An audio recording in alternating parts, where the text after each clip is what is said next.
खबर मैनपुरी से है, जहां पर प्रभारी मंत्री नरेंद्र कश्यप ने मैनपुरी जिले के भ्रमण के दौरान सरकार की विभिन्न महत्वपूर्ण योजनाओं का गहन निरीक्षण किया। उन्होंने कहा कि तकनीकी दौर में मजबूत इंफ्रास्ट्रक्चर की अत्यधिक आवश्यकता है। इसी क्रम में आज निर्माणाधीन साइबर थाना भवन का निरीक्षण किया गया। मंत्री ने कहा कि निर्धारित समयावधि के भीतर साइबर थाना भवन का निर्माण पूरा कराया जाएगा, जिससे एक ही छत के नीचे साइबर अपराधों से संबंधित मामलों का समाधान भी हो सकेगा और आम जनता को काफी सुविधा मिलेगी। दौरे के दौरान प्रभारी मंत्री ने जिला अस्पताल का भी निरीक्षण किया, व्यवस्थाओं की जानकारी ली। इसके साथ ही किसानों को गेहूं क्रय में किसी भी प्रकार की परेशानी न हो, इसके लिए संबंधित व्यवस्थाओं का जायजा लिया। एसआईआर प्रक्रिया को लेकर विपक्ष द्वारा लगातार सवाल उठाए जा रहे थे। इस पर मंत्री जी ने कहा कि जनपद मैनपुरी प्रशासन की कड़ी मेहनत से एसआईआर की प्रक्रिया सफलतापूर्वक पूरी हुई है, जिससे विपक्ष भी संतुष्ट दिखाई दिया। कन्नौज में अखिलेश यादव पे बड़ा हमला किया है, कहा कि अखिलेश को जिताना है तो पाकिस्तान बनाना है। ट्रेनिंग की जा रही है। असीम अरुण जी बहुत सीनियर आईपीएस की सर्विस छोड़ के राजनीति में सेवा करने के लिए आए हैं और समाज कल्याण मंत्री के रूप में उन्होंने उत्तर प्रदेश में एक बेहतरीन सेवा दी है और जो उनका अनुभव है उस पर भरोसा किया जा सकता है। जिस तरह की परिस्थितियां 2012 से 2017 के बीच उत्तर प्रदेश की जनता ने देखी थी, 5 साल में 700 दंगों का रिकॉर्ड अखिलेश यादव जी की सरकार का एक बड़ा नमूना है। अपराध और परिवारवाद से सियासत का सत्यानाश होते हुए प्रदेश की जनता ने देखा है। उस क्रम में असीम जी का बयान काफी हद तक मैं उसको ठीक मानता हूँ जी। एसआईआर प्रक्रिया कल समाप्त हुई है, मतदाता प्रकाशन सूची क्या कहेंगे? इलेक्शन कमीशन ने बहुत मेहनत के साथ, निष्पक्षता के साथ में एसआईआर के प्रोसीडिंग को कंप्लीट किया है।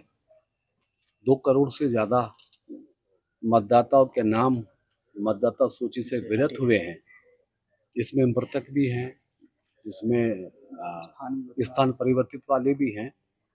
तो इलेक्शन कमीशन का प्रयास बहुत सार्थक है, बहुत बेहतर है, जिससे हमारे प्रदेश की राजनीति को और कुछ आगे बढ़ने का मौका कुछ पॉजिटिव सवाल हो जाए। जैसे आज आप जिस बहुत अहम जरूरत थी थाना जो निर्माणाधीन, क्योंकि आज हम मैनपुरी में प्रभारी मंत्री के रूप में दौरे पर हैं। आज पहले हमने करेल में अनाज मंडी का निरीक्षण किया, जहां पर किसान और मंडी के अधिकारियों के साथ बातचीत हुई। हमने अधिकारी को निर्देशित किया कि गेहूं को एमएसपी पे खरीद के किसानों को उसका लाभ देना चाहिए और किसानों से बातचीत करके उनको इस बात का आश्वासन भी दिया कि किसी भी किसान के सामने यदि कोई कठिनाई आती है अपनी फसल को बेचने के लिए, तो प्रशासन को बताए, हमें बताए, एमएसपी का पूरा दाम किसानों को मिलेगा ताकि किसान अपनी अर्थव्यवस्था को मजबूत कर सके। दूसरा, आज हमने जिला चिकित्सालय का निरीक्षण भी किया, डॉक्टर्स के साथ बात हुई, सीएमएस के साथ बात हुई और सभी इमरजेंसी को भी देखा और वो लाइन भी लगी देखी, जिसके माध्यम से लोग अपना इलाज कराने के लिए सरकारी अस्पताल में आए। रिकॉर्ड देखने के बाद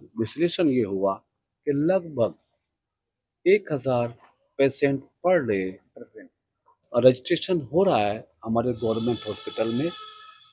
और मरीजों के साथ संवाद के बाद ये भी लगा कि आराम भी मिल रहा है, राहत मिल रही है। तो सरकार का जो लक्ष्य है सुशासन को लेकर, सुरक्षा को लेकर, स्वास्थ्य को लेकर, वो धरातल पे सत्यता में तब्दील हो रहा है। आज साइबर पुलिस स्टेशन का निरीक्षण करने के लिए आए हैं, बिल्डिंग्स को देखा है, तमाम काम की गति को देखा है। तो काम ऑन टाइम या बिफोर टाइम है, काम की गुणवत्ता बेहतर है। तो योगी सरकार के का जो एक परसेप्शन लोगों में होना चाहिए और हुआ है कि जीरो, खासतौर से करप्शन और क्राइम पर जीरो टॉलरेंस की पॉलिसी का, तो वो नजर आ रहा है। बेहतरीन बिल्डिंग बन रही है, समय पे काम हो रहे हैं, लोगों को राहत मिली। इससे बढ़िया और क्या हो सकता मोदी जी, आखिरी सवाल, कल जब वो मतदाता सूची का अंतिम प्रकाशन हुआ, खासकर जनपद में जब जिलाधिकारी के द्वारा प्रेस वार्ता की गई, तो विपक्ष की पार्टियां संतुष्ट थी, जो लगातार हंगामा करती थी। उनके जो सुप्रीमो है वो हमेशा प्रशासन से लेकर शासन पर उंगली उठाते थे। ऐसे में क्या था? इलेक्शन कमीशन, सर्वोच्च न्यायालय और बहुत सारी ऐसी स्वायत्त संस्थाएं हमारे देश में हैं। यदि हम उनके अच्छे कार्यों को सराहेंगे तो उनको और अच्छा काम करने का मौका मिलेगा, डेमोक्रेसी हेल्दी होगी। लेकिन पिछले कई सालों से देखने में ये आया कि राहुल गांधी जी, अखिलेश जी, जो अपोजिशन पार्टी के लोग हैं, वो हर संस्था के काम पे सवाल उठा रहे हैं। सीबीआई पे सवाल है, ईडी पे सवाल है, इलेक्शन कमीशन पे सवाल है। अच्छा है यदि समाजवादी पार्टी के लोगों को सुध-बुद्धि आई है और उन्होंने इलेक्शन कमीशन के कार्य को बेहतर बताया है, तो अच्छी बात है। मेरे ख्याल से इस तरह के व्यूज़ पॉलिटिकल पार्टीज के आने चाहिए ताकि उन संस्थाओं को भी अच्छे से काम करने का मौका मिल सके। कानून व्यवस्था की बात की आपने, मिनट में एक वकील की दिन दहाड़े गोली मारकर हत्या कर दी। इस पर कानून आगे सवाल भी हर हत्या बहुत दुखदाई है, गंभीर है और मैं भी नहीं, प्रदेश में, देश में कोई भी नहीं, इस बात का दावा कोई नहीं कर सकता कि कभी भी प्रदेश देश में कोई अपराध नहीं होगा। ये संभव नहीं है डेमोक्रेसी में। लेकिन इस बात का दावा हम कर सकते हैं कि योगी जी के नेतृत्व वाली सरकार में लोगों को कानून व्यवस्था में भरोसा बढ़ा है, पुलिस पे भरोसा बढ़ा है, सरकार पे भरोसा बढ़ा है, अपराध नियंत्रित हुए हैं, अपराध हुए हैं तो उसमें कार्रवाई हुई है, गिरफ्तारियां हुई हैं, एनकाउंटर्स हुए हैं, बहुत सारे नामी गिरामी बदमाश मारे भी गए हैं। तो प्रदेश की जनता को राहत है कि योगी और मोदी जी के सरकार में उत्तर प्रदेश की जनता सुकून से जी पा रही है। वृंदावन में एक दुखद घटना हुई। बहुत दुखदाई है। वृंदावन की घटना हृदय विदारक है। जो श्रद्धालु बेचारे अपनी आस्थाओं को लेकर आए थे, यमुना में आए थे और उनमें से 10 लोग के मृतक होने की सूचना है, बाकी लोग स्वस्थ हैं, खोजे जा रहे कुछ लोग अभी खोजे भी जा रहे हैं।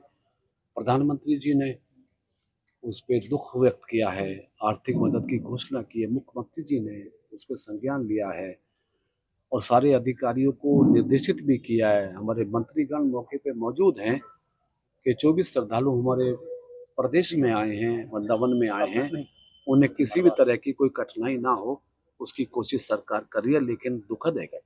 मैनपुरी से आमिर अली की रिपोर्ट, TV1 इंडिया न्यूज।